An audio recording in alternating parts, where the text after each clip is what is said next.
Okay, macam mana kita orang start nak buat dekat sini sebenarnya jumpa kawan. Jumpa kawan dekat kenduri kawan. So dia pun dah lama juga kahwin.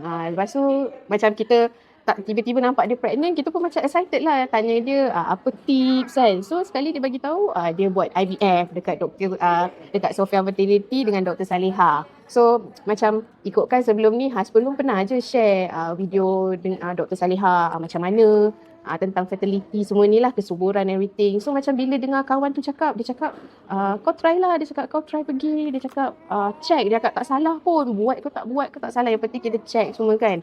So macam saya tanya kawan perempuan, dia pun tanya kira husband tu lah. So macam both of them sharing their experience, dia orang punya macam mana, apa step semua everything. So macam kita orang pun macam semangat lah, macam ada orang buat semua, kita orang pun ada keberanian tu jugalah.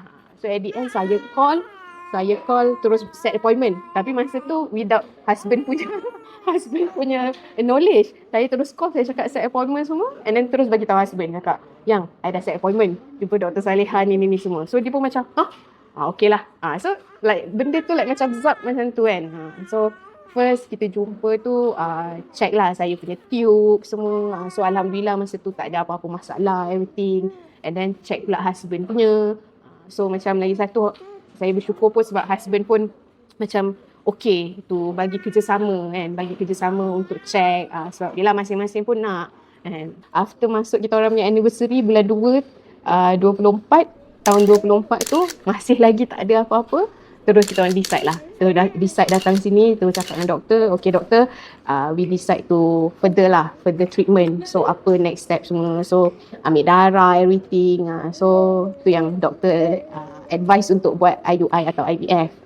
So tu yang tanyalah, kita tanya doktor macam which is the best. So doktor bagi tahulah the difference and the cost of both treatment tu kan. Lepas tu kita fikir sebab faktor usia, kita terus decide tu IVF. So inilah hasil.